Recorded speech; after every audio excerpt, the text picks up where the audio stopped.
This video is gonna have like 2 screenshots. This is a comment made by somebody who worked in the Cash for Kids system. And of course, they never did anything because people don't like to be whistleblowers because they know what comes with being a whistleblower and they don't want to be running for their lives for the rest of their life. And then there's a side thing that wasn't mentioned in this situation, but I just wanted to mention it.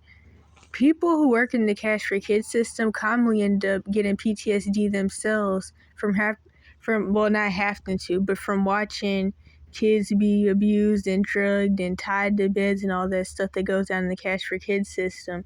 I actually can link an ex-psychiatrist who still makes videos who worked in a mental facility once. I don't remember if they said they worked in a kid one. I think they worked in an adult unit, but that was even really, really bad for them to where they had to leave.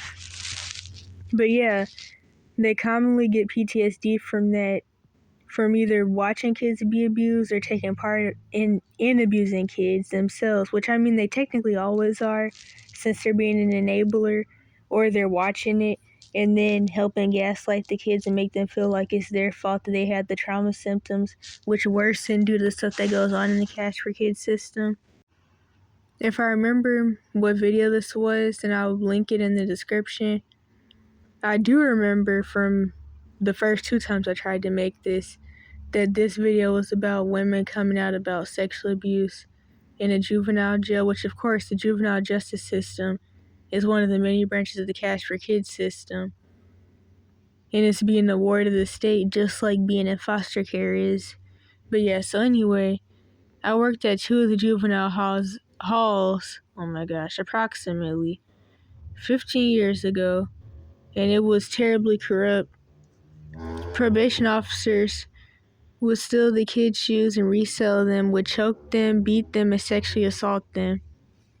Which I have a video that I have one of the playlists about a dude talking about how like the guards would sodomize the boys and the girls, and they would have their favorite kids abused. And of course, anywhere there's kids, there's always going to be child molesters that work there. So like schools and all that stuff. And then of course, all these systems are put in place and they use trauma-based mind control regardless of what people want to call it. But of course, most people act like these systems don't exist anyway. And so basically, what these systems are there to do is traumatize and break people down to create a world of messed up, gender-confused people who were psychotic and all that, because that's what trauma-based mind control is for. And they create a whole bunch of messed up people that run out and commit school shootings. And I'm not saying that everybody who's traumatized is going to do this, obviously. I know people with a victim complex will try to make it seem like that's what I'm saying. But it's really not. I'm just stating the point of these systems being here. Because, of course, like I said many times before, once I realized it a couple years ago, child abuse is an agenda, not a coincidence.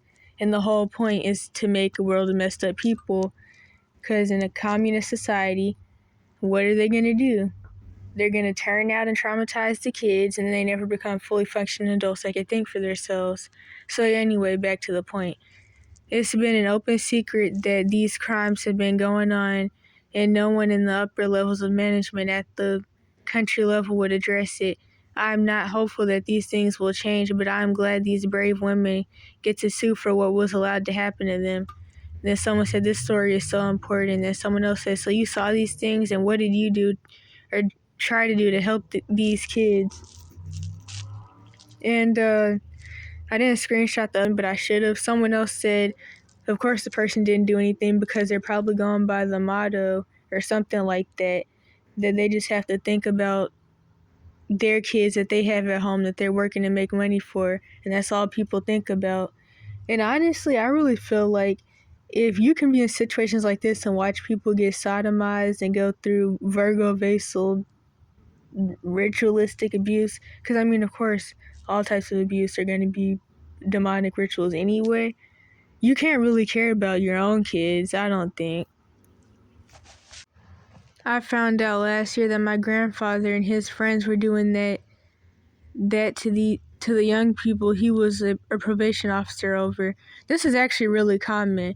In fact, one of the reasons that my dad had some of the issues he had, because of course, like I've mentioned before, what trauma does is it creates wounds / holes / voids in the soul, which let in spirits, and the brain damage from the trauma all lead to mental illness. And of course, since my parents, well, I was in a narcissistic family system in general, but since my parents are what you would call a narcissist, which is really, it's actually a couple of different spirits, but some of the main two that are really noted is Jezebel and Leviathan. And so, what point was I getting at with that?